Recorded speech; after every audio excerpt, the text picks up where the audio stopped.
La sección de comunicaciones para la historia de Badajoz, dirigida durante muchos años por un miembro muy distinguido, que está allá al fondo, con mucha humildad, pero muy distinguido, de nuestra Sociedad Económica de Amigos del País, don Augusto Rebollo, no es ajena ni puede serlo a estos acontecimientos, por lo que hoy tiene el placer de recibir a dos ilustres personalidades que presentarán dos visiones distintas de hechos relevantes ocurridos precisamente en nuestra autonomía en el correr de los últimos años. En un caso se referirá el señor Cabanillas a la creación de un partido que nació en los inicios de la democracia con clara intención regionalista y que jugó un importante papel en el despertar de la conciencia de los extremeños.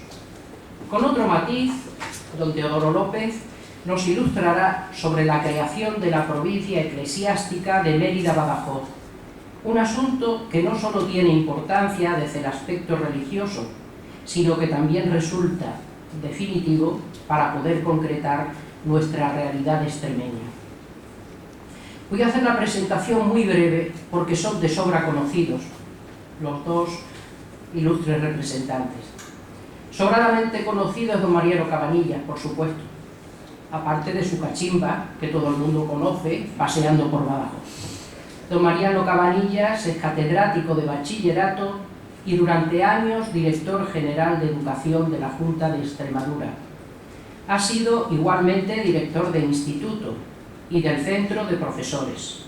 Fue coordinador de la primera y de la segunda jornada de enseñanza de Extremadura y secretario general del Congreso sobre Reforma Educativa en España y Portugal, que se celebraron en Lisboa y en Badajoz.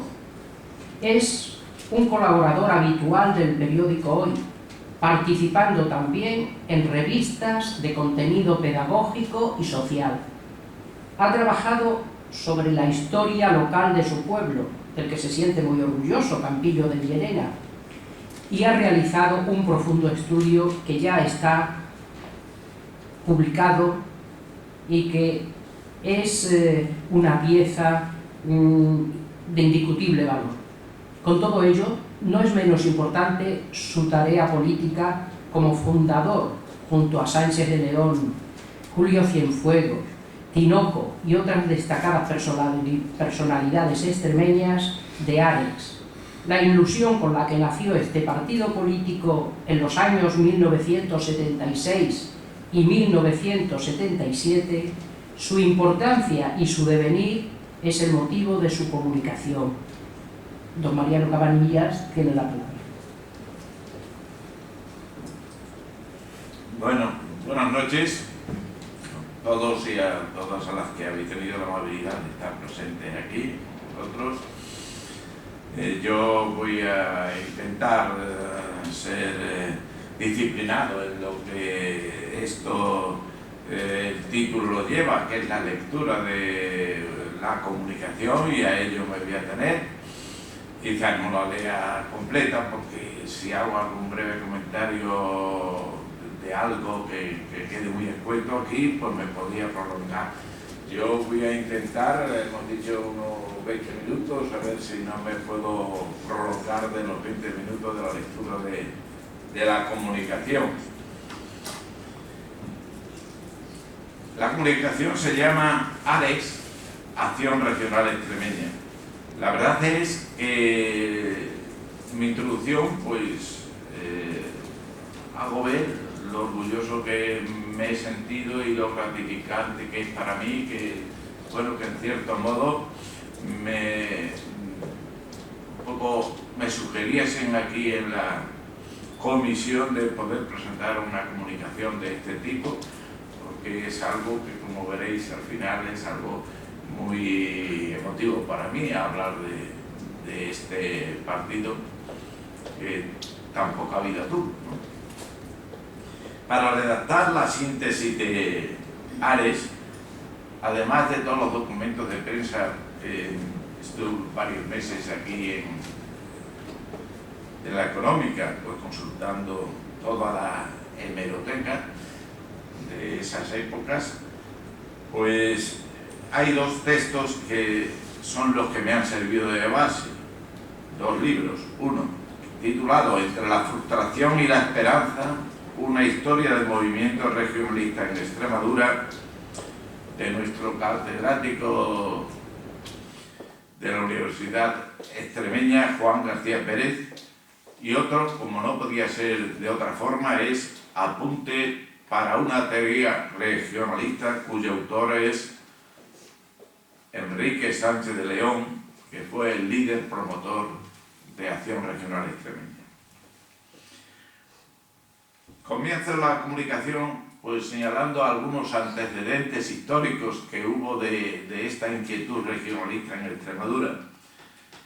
La emergencia de lo primero que se encuentra del regionalismo se data ya entre 1900 y 1916. En 1906 surge una plataforma regionalista denominada la Unión Extremeña.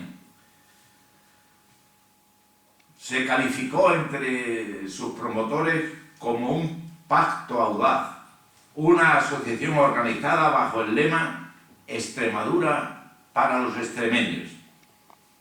Este movimiento fue inspirado por un cacereño, por José Trujillo, y tuvo poca vida porque tuvo un carácter exclusivista y afán revanchista que fracasó prácticamente a poco de nacer. Luego vino un bienio bastante rico, 1917 a 1919, sobre el movimiento regionalista. En estos años se intensifican las iniciativas individuales, asociacionismo y hasta actividades institucionales. Hasta se creó la institución, la Asamblea de Extremadura. El problema regionalista en estos años constituyó la temática central de 2 obras importantes que se escribieron sobre ello. Una era Regionalismo, problemas de la provincia de Cáceres, cuyo autor fue un tal Cordero, J.L., así figura el libro, y curiosamente fue publicado en Barcelona en julio de 1917.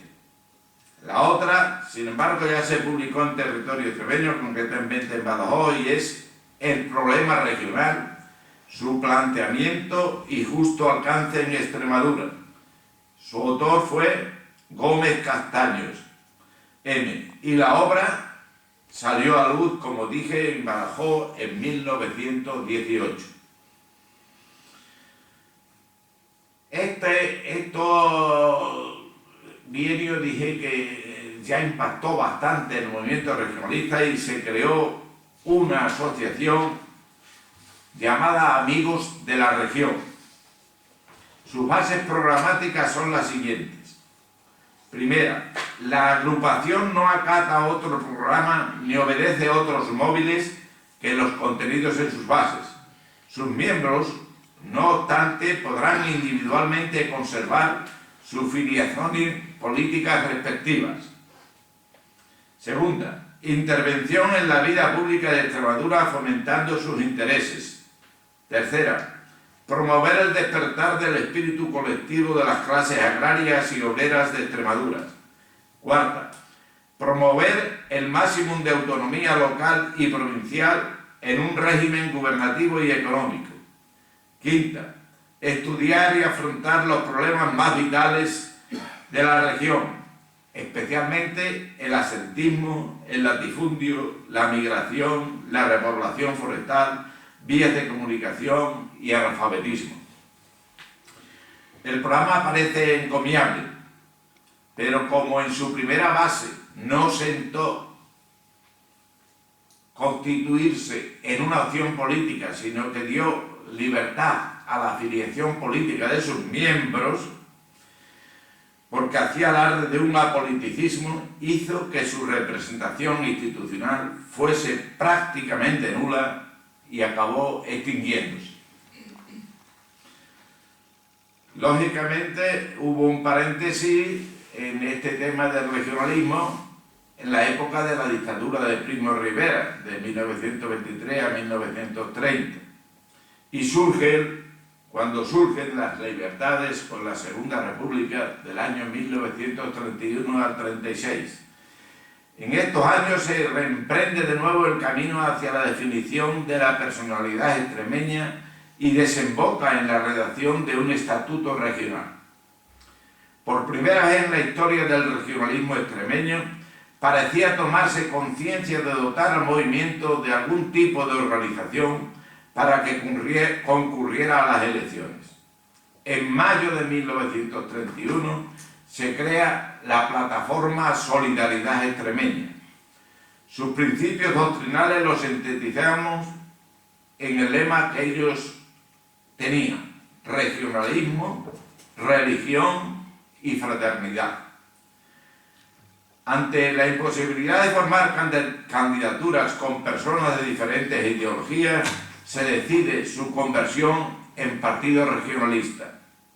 Sin embargo, también en este caso, como sucederá después, sus esfuerzos resultaron vanos y no se puede concurrir como tal partido a las elecciones. Viene el gran paréntesis posterior del franquismo desde 1936 a 1975. Y es entonces, en esta época, cuando Enrique era director general precisamente de Política Interior, cuando surge, nada más muerto Franco, las primeras inquietudes por crear de nuevo el movimiento regionalista.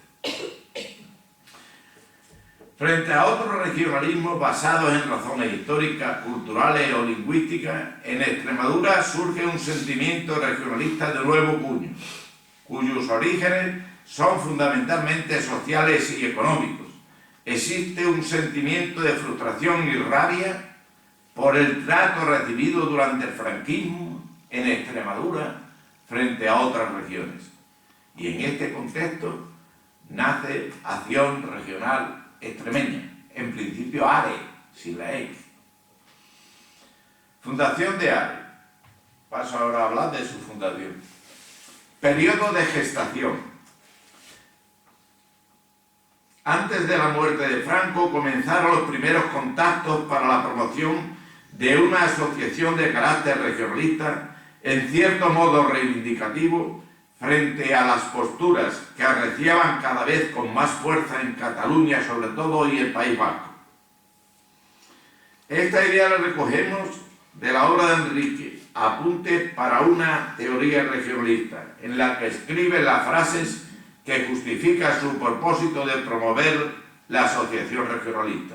Estas son sus palabras manifestando su interés, en primer lugar, por contribuir sin ánimo mesiánico, son sus palabras, a la toma de conciencia regional que Extremadura necesitaba para insertarse en el estado de las autonomías. Y en otra parte se refiere al papel de la región ante el irreversible proceso pluralista en que se adentraba la sociedad española. Y hablando de su inquietud política, señala su preocupación por, también transcribo sus propias palabras, saber si el pueblo extremeño era consciente de que, al igual que otras regiones, habría de dar respuestas a las notas que definen toda política regional. Ya el 25 de mayo de 1976 aparece en la prensa la presentación, donde tuve yo de compañía también, de la futura Asociación Regional Extremeña, que la hizo en Badajoz por parte de Julio Cienfuegos y de su principal promotor, Enrique Sánchez León. Julio dijo que su intención era unir a todos los hombres y mujeres de Extremadura, sea cual sea su ideología política, para constituirse en protagonistas de la acción regional. Enrique, por su parte, incidió en no encuadrarla en ninguna ideología, puesto que, según sus palabras, el sentido de ayuda y defensa de Extremadura ha de estar por encima de todo. Y si después, por exigirlo el bien de la región, ha de adoptarse alguna postura, será la que la Asamblea determine. El 17 de septiembre de 1976 se produce un hecho trascendental para el asociacionismo político en España cuando aparece regulado el registro de asociaciones políticas en el gobierno civil, la ley de Arias Navarro. El 7 de noviembre de 1976 tuvo lugar un acontecimiento que expoliaría a los extremeños para salir de su autonomía en materia de regionalismo. Fue la aprobación de la ley. Después de la aprobación de la ley. Y ese día 7 de noviembre ya entramos un grupo de extremeños que nos encerramos, como todas las grandes empresas, en alguien que nos pudiera dar más fuerza que la humana, que fue en el monasterio de Guadalupe. Allí voy a ceñirme para hacer lo que sucedió en esta asamblea de promotores en Guadalupe, de una crónica que presentó en su artículo en La Lupa de la Hoja del Lunes, Ruiz de Gopegui, y que dice lo siguiente: ARE, sin X todavía, Asociación Regional Extremeña, celebra su cumbre en la capital espiritual de Extremadura, Guadalupe. Y aquí ponen una serie de nombres que, como soy fiel, pues perdónenme la autocitación, pero estoy recogiendo lo de Ruiz de Gopegui, ¿no? Allí irán los Julios Cienfuegos, así en ese sentido, como él escribía la crónica, La Lupa. Allí irán los Julios Cienfuegos, Decoroso Tobar, Abela, Cabanillas, Peralta, Regalado, Tinoco, etcétera, etcétera. Hay, por supuesto, dice él, nombres muy conocidos, aunque en este momento el que más pese sea el del principal motivador de ARE, Enrique Sánchez de León. En la reunión de hoy tratarán de concretar ideologías, estatutos, programas de acción, etc. Según me informa, dice él, el que estaba muy metido también en ARES, Ángel Valadez. En un folleto que han editado y del que dimos cuenta la semana pasada, dicen: seremos independientes de cualquier tipo de padrinazgo personal o de protagonismo individual, de convencionalismo y de afición, mitos y utopías. En España existe hoy una nueva sociedad y es preciso definir un modelo que se ajuste a su modernidad y verdaderas dimensiones. Hay que dejar que el pueblo se pronuncie y desterrar cualquier temor o suspicacia en orden a la libre expresión de la voluntad popular. A continuación, bueno, pues hace una reticencia, tiene una pequeña reticencia de lo que podía ser ARE, de la independencia. Dice: al parecer a ARE quieren unirse a algunos grupos de, llamémoslo, centro y personas relevantes de la política actual de la región, aunque algunos miembros de la asociación no miran con buenos ojos estos ofrecimientos. Y él opina, Ruiz de Gopegui, que ARE estaba montado inicialmente, según su criterio, para formar un frente electoral con Julio Cienfuegos a la cabeza. El desarrollo de la asamblea de promotores, de la que me siento orgulloso de haber coordinado, y es verdad, porque era una gran persona, y coordinamos los dos la mesa, de haber coordinado con Julio Cienfuegos, fue ideología y formulación doctrinal.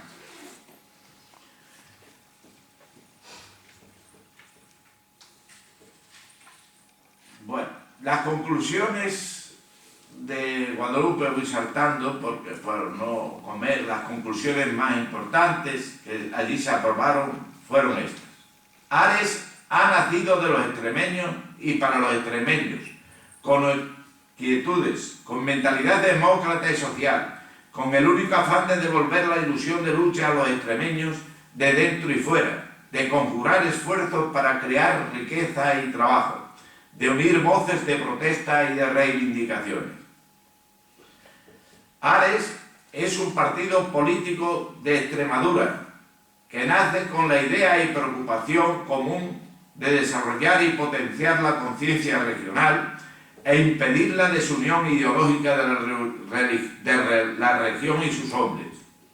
El espíritu es la construcción de una Extremadura asentada con la misma independencia, libertad y dignidad que las restantes regiones del mapa político nacional. ARES se define ideológicamente como un partido político socialdemócrata, autóctono, autónomo, fundamentado en la participación democrática mediante la elaboración de un programa de base popular aglutinante. Como grupo político de acción regional, mantendrá viva la presencia del extremeño, potenciando sus anhelos y canalizando pactos, compromisos, uniones y federaciones, sobreponiendo siempre los intereses de la región sobre cualquier otro. A continuación vienen los fines, son concretar un poco más, los pasos también, por no cansaros, y pasos para las propuestas que se hicieron para conseguir los objetivos. La primera era actuar como grupo operativo de acción regional, estableciendo, si es preciso, pactos, compromisos, uniones en las etapas electorales a nivel municipal, provincial, regional, nacional, tratando de que las fuerzas políticas extremeñas antepongan la defensa de los intereses regionales a cualquier otro tipo de afán partidista que reste cohesión y vigor a la idea regional. Como veremos, esta primera parte de que en situaciones electorales pueden hacer pacto fue un poco el derrumbe, precisamente de ARES. Establecer a corto y medio plazo un programa de desarrollo para la reconstrucción económica y social de la región. Socializar aquellos medios de producción avanzada, aquellos medios de producción que se consideren indispensables para el desarrollo de la región. Gestionar y propulsar la creación de cooperativas de producción, administración y comercialización de la riqueza agraria, ganadera e industrial de la región. Conseguir que la totalidad de las producciones agrarias susceptibles de transformación industrial lo sean en nuestra región mediante fórmulas de aportaciones comunitarias de capital. De estas conclusiones, una de las más debatidas fue también la de declararla como partido político. Por aquellos entonces todavía el nombre de partido político, pues algunos todavía no estaban muy por la labor. Elección del Comité Ejecutivo Provisional. Al anochecer, en la asamblea esa, tras ser debatido todos los puntos anteriores, se eligió el Comité Ejecutivo Provisional que habría de presentar el partido ante el gobierno. Así quedó constituido José Barriga Bravo, por orden alfabético, Mariano Cabanillas Entrena, Juan Espino Navia, Alejo Fernández, Gabriel Hernández Rigote, María Dolores Redondo, Pedro Garzón, Francisco Regalado Santos, Juan José Sierra Romero, Decoroso Tomás Díaz. El hogar extremeño de Barcelona propuso también al cacereño José Rivero de Jodar, que fue aceptado, pero al estar ausente se acordó pedirle su acuerdo. Proceso de constitución. En el diario regional Hoy, la corresponsal de Los Santos de Maimona, Carmina Núñez, el día 1 de diciembre de 1976, informa de la reunión que mantuvimos en el ayuntamiento de dicha población la mayoría de los miembros del Comité Ejecutivo Provisional para firmar el acta notarial preceptiva para la inscripción de ARES en el registro de partidos políticos. Claro, esa noche fue especial y de este que se queda grabado, no sé por esto, sino por un detalle también, sino porque después de firmar el acta notarial, como aquí decimos los que estábamos allí en el ayuntamiento, pues Cipriano Tinoco, de tan feliz recuerdo para muchos de los que estamos aquí, pues luego nos llevó a sus bodegas y lógicamente pues lo celebramos bien allí, la firma del acta notarial, y yo salí de allí pues a las 2:30 o las 3 de la mañana para irme a Castuera, de Los Santos de Maimona de Castuera, y llovía a churro, y encima me salí en una curva de la carretera que hasta hace poco no se lo he dicho a mi mujer, por eso esta fecha está grabada. Me pude sacar el coche con ayuda de algunos de allí que pasaban. Bueno, es una anécdota. Poco tiempo después, el 13 de enero de 1977, ya este acta se presentaba en el Ministerio de la Gobernación con la solicitud pertinente para suscripción como partido, y el 16 de este mismo mes era aprobada por el Consejo de Ministros su inscripción en el Registro Nacional de Asociaciones Políticas. Primer Congreso de Ares. El proceso fundacional se culmina en un espectacular acto celebrado el 27 de marzo en el Teatro López de Ayala. Era el primer Congreso de Ares. Desde este momento Ares quedaba constituido de facto como partido político y se rectificó como secretario general a Enrique Sánchez León. El Congreso se inició el sábado 26 de marzo de 1977 en Mérida. Su clausura, como hemos dicho, fue en el Teatro López de Ayala de Badajoz el 27, domingo, y el 3 de octubre siguiente en Cáceres. La comisión gestora nos encargamos de entregar a todos los afiliados los estatutos del partido y cartulinas amarillas identificativas para los militantes y el programa de actos. Al Congreso asistieron los representantes de partidos regionales y nacionales de todo el territorio nacional que se identificaron con cartulinas rosas. Es de destacar la presencia del cantautor cacereño Carlos Julián Aranguren, militante de Ares, que interpretó como cierre de la jornada en Mérida la canción Extremadura no será vendida, expresamente compuesta para Ares con letra de Pedro Cañada.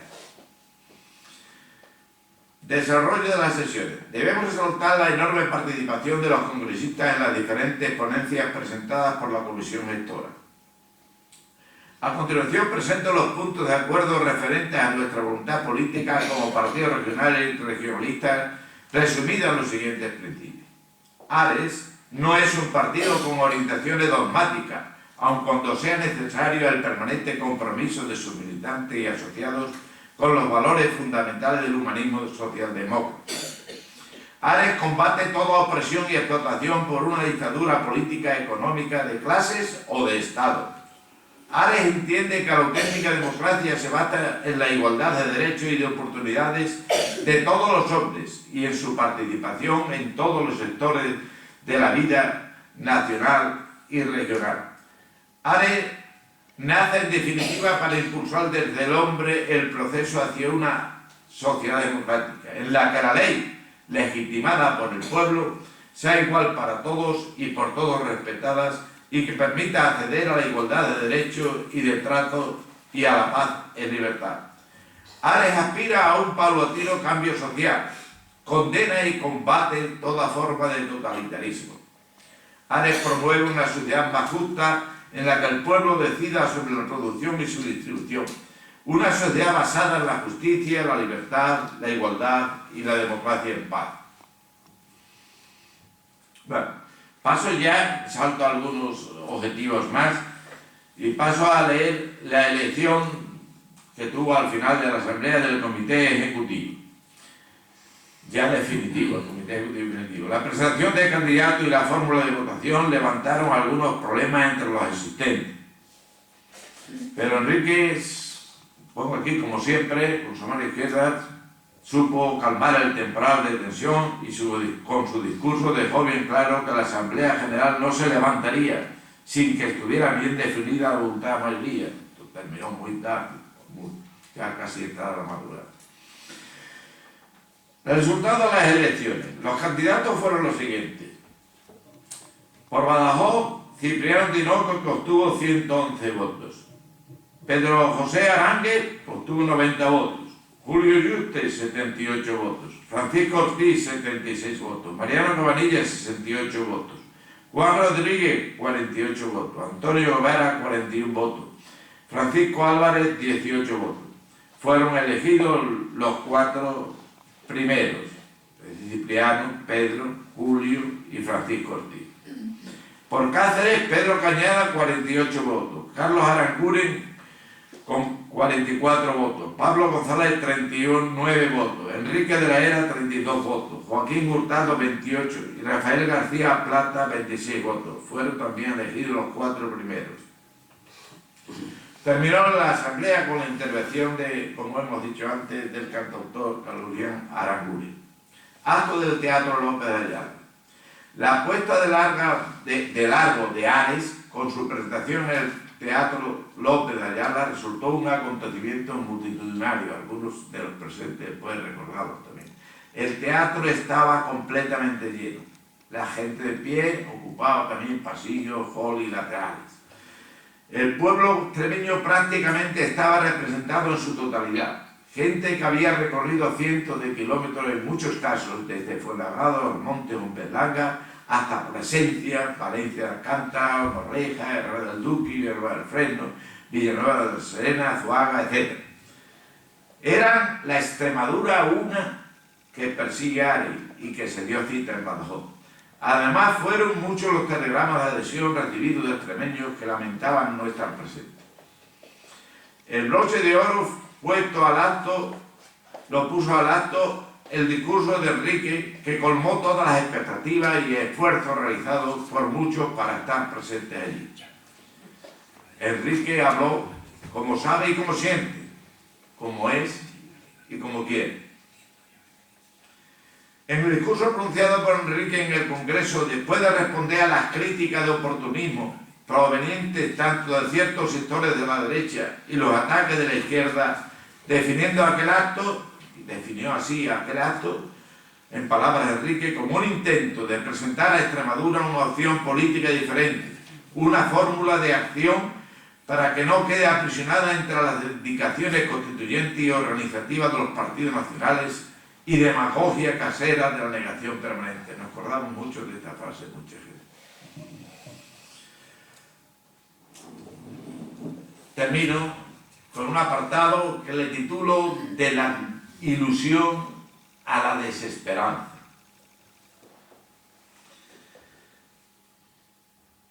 He querido coger aquí la vertiginosa evolución del sentimiento experimentado por los que participamos en estos proyectos en apenas 2 años de gestación. Ilusión. Primero, ilusión. Los que tuvimos la fortuna de convertirnos en activos apóstoles de esta ilusionante empresa, pudimos comprobar cómo la idea del proyecto regionalista calaba en el sentir de los extremeños. Como auténticos misioneros recorrimos muchos pueblos de Extremadura, contagiando a las numerosas personas que acudían a los actos de presentación de nuestra ilusión desbordante. Pero la acción motivadora saltó nuestros límites territoriales y también fuimos a conectar con los extremeños de la diáspora, los hogares de Madrid y Barcelona. Sirva de ejemplo lo que nos dijo la prensa regional sobre el de Madrid, pero no lo cito por no desempatar. Y luego paso a la última parte, que es la desesperanza. Tal vez el vocablo parezca un poco fuerte, pero es el más adecuado para expresar los sentimientos de muchos que sentíamos un proceso de desmoronamiento de una idea en la que tan ilusionados nos habíamos embarcado. No tardarían mucho en presentarse ciertos hechos que pusieron en duda ya la ilusión expresada anteriormente, cuando vimos que se podía perder la autonomía de Ares y con ello su posible andadura como partido independiente. Como podemos ver por los hechos que narramos a continuación, solo el potente liderazgo de Enrique, una vez más, nos convenció a muchos para seguir en la brecha. En efecto, el 20 de abril de 1977, antes del inicio de la campaña electoral de las primeras elecciones democráticas de 1977, el presidente del gobierno, Suárez, llamó a la Moncloa al Comité Ejecutivo de Ares, que estaba integrado por Julio Cienfuegos, Linares, Cipriano Piroco, Francisco Ortiz, Julio José Arrangue, Pedro Cañada, Carlos Aranguren, Jaime Velázquez, Felipe Romero, por Cáceres, Enrique Sánchez de León como secretario general y Dolores Hurtado, que era de Cáceres, en calidad de presidente. La reunión que tuvieron con Suárez duró casi 3 horas. En ella, Suárez sugirió a sus integrantes la conveniencia de integrarse en una coalición de partidos nacionales y regionales para afrontar las elecciones con cierta garantía de éxito. Según manifestación del propio presidente, todos los intereses de Ares y Suárez iban a quedar salvaguardados. Enrique así lo manifestaba, y con estas palabras: la capacidad de organización y decisión interna de los partidos regionales, sin que a ninguno nos cupiera la menor duda de su sinceridad. Para justificar la opción tomada sin quebrar nuestro estatuto, se recurrió a ese párrafo de la declaración programática y que habíamos visto antes, cuando por razones de estrategia general, ocasión electoral o acciones conjuntas de cualquier tipo, Ares entienda que debe aunar esfuerzos con otros partidos o grupos políticos, lo hará preferentemente con movimientos regionales de similar sentido y complementariamente con partidos o grupos nacionales de situación de centro, fuera de todo extremismo y dentro de las coordenadas de democracia y progresismo social antes señaladas.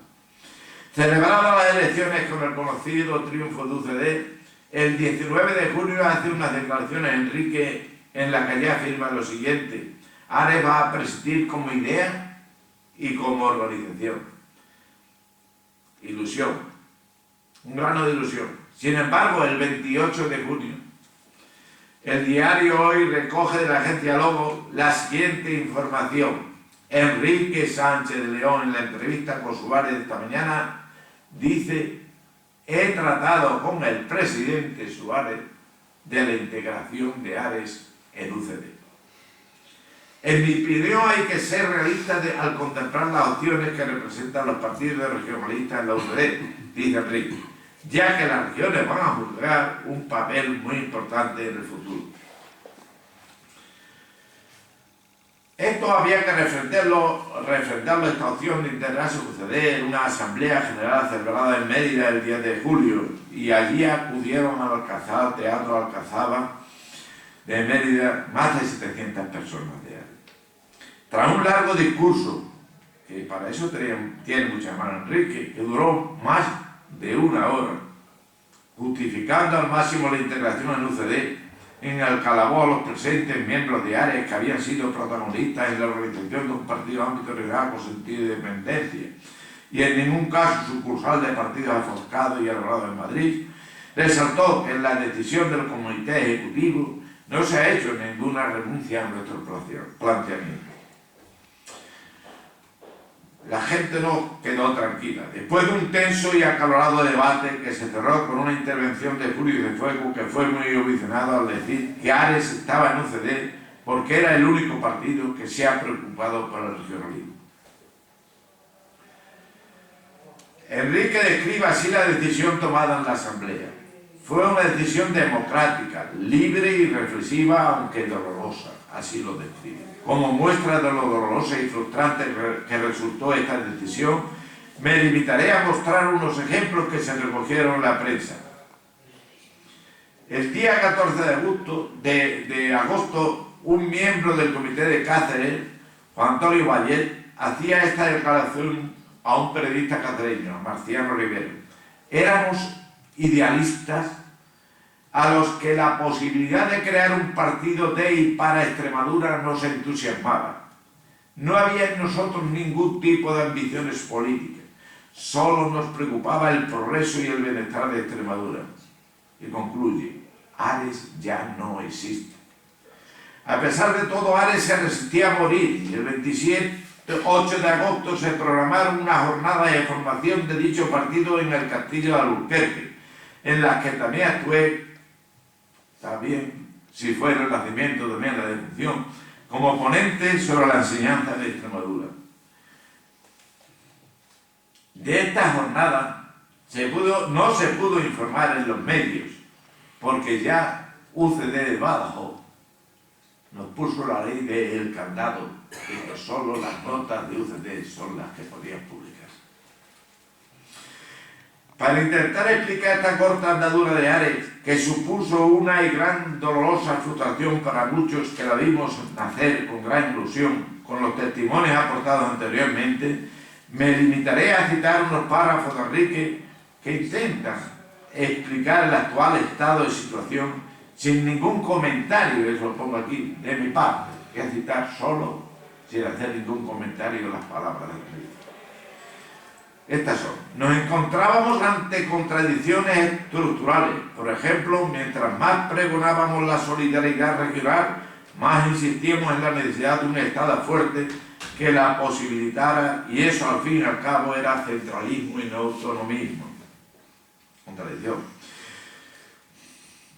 En otro apartado dice: la gente de derecha no se comprometía con nosotros, ni nadie en absoluto posibilitó los mínimos medios necesarios para que un partido sea posible y eficaz, aunque luego se integraran en Ares UCD y una buena parte nos votara.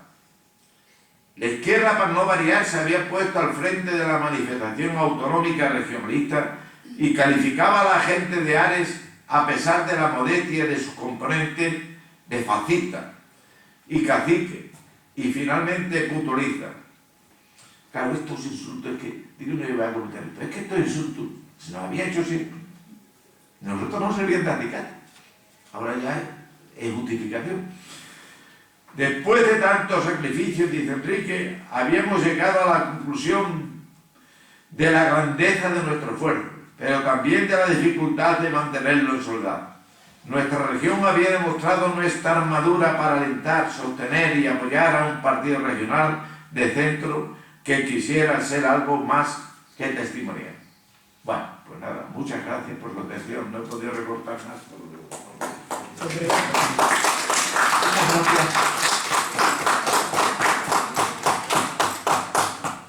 Por el sentimiento, el refuerzo y por el proyecto.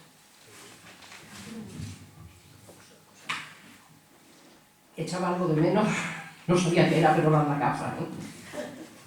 Ahora tiene la palabra don Teodoro López, muy conocido. Solamente voy a decir de él 2 o 3 cositas que todos yo creo que conocemos. Es sacerdote, como saben, catedrático de filosofía de las antiguas enseñanzas medias, por tanto estoy entre 2 compañeros y me siento muy satisfecha.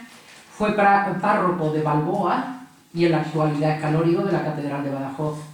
También es archivero del archivo diocesano de esta ciudad. No es de extrañar que el amor a los antiguos legajos que él maneja cotidianamente le llevara a ser un erudito investigador de Fuente de Maestre, su lugar de nacimiento, y también de la población de Feria.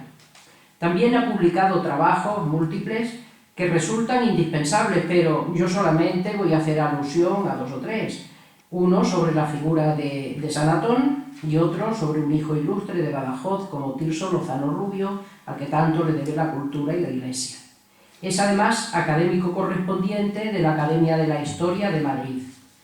Hoy está aquí para hablarnos de un tema que ha estudiado en profundidad y que es, como saben, la creación de la provincia eclesiástica de Mérida-Badajoz, pero que él también va a sustentarla desde sus orígenes, su nacimiento, en unos remotos tiempos que va a tener la amabilidad de explicarnos hasta la conclusión de su creación hace pocos años.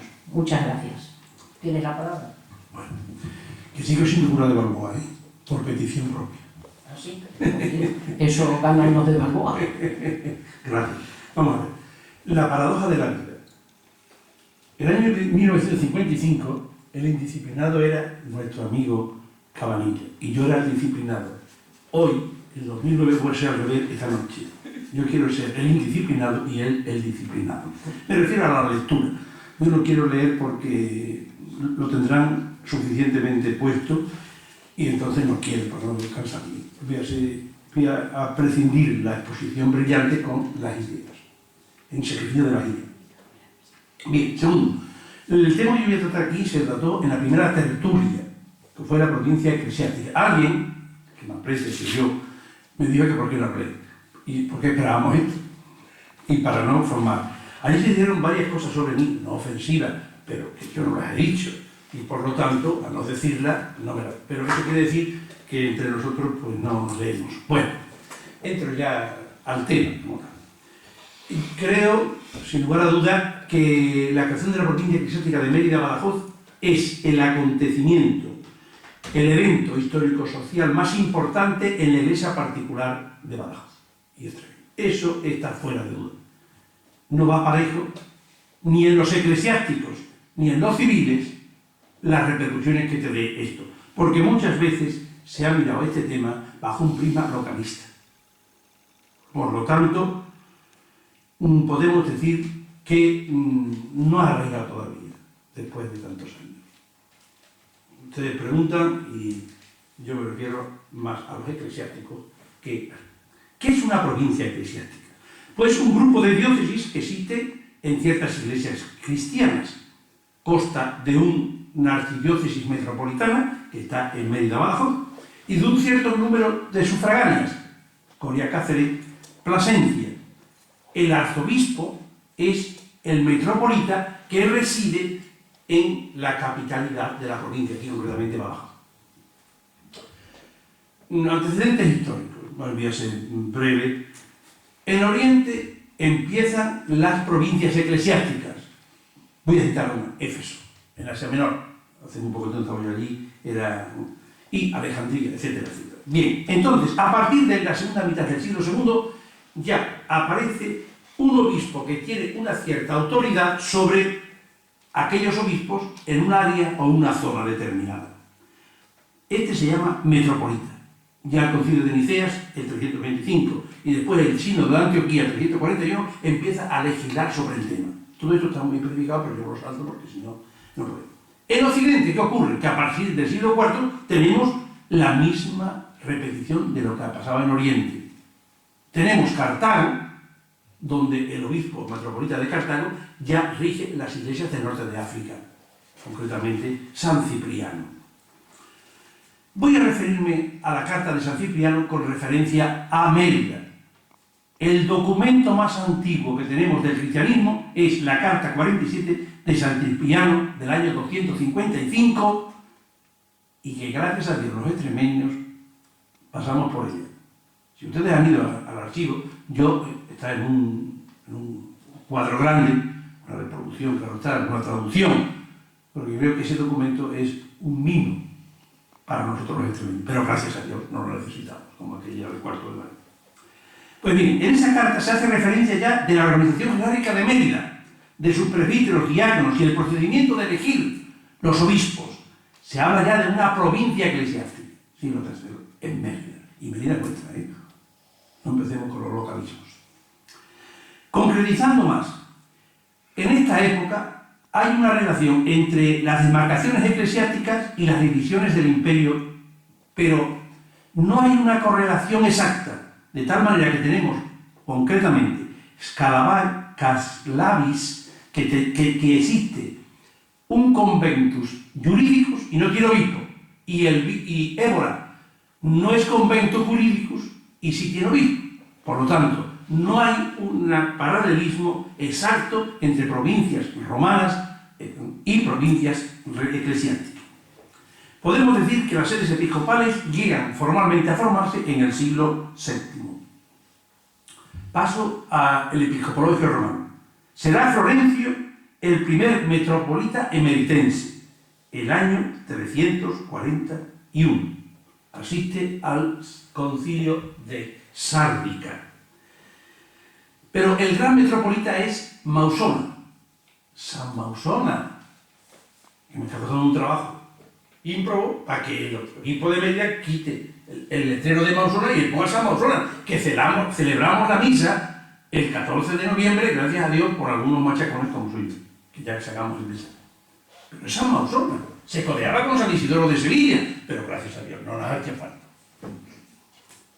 Querido, pasamos que en la última fase, estamos ya por el siglo VII, el llamado arzobispo, el metropolitano, y el primer arzobispo que tenemos en Mérida es Proficio, el primer español que se intitula arzobispo, año 663. Los concilios provinciales de Mérida encontramos ya la organización de la Iglesia en esta provincia eclesiástica con sus preocupaciones eclesiásticas. Viene la invasión sarracena y luego viene Badajoz. Bien, el tema de hoy. El tema que hoy se plantea, saben ustedes que ha salido un libro, no quiero entrar en discusiones, pero en un libro que es el libro de la catedral, yo lo vi en contra de ella. Pero sí hay un artículo que nos quita 3 siglos de la Iglesia mozárabe, como una cosa ya última. Esto tardó mucho en restablecerse y en encontrarlo durante todo el siglo XX. Y ahora un señor dice que no. Bien, en los albores del nuevo milenio. Yo no voy a entrar aquí a discutir, pero yo lo que sí, otro de los cuadros que cuelgan en el pasillo del archivo que yo he puesto, es las bulas de el Papa Gregorio IX, que las traje yo de Roma, una copia robada, en donde dice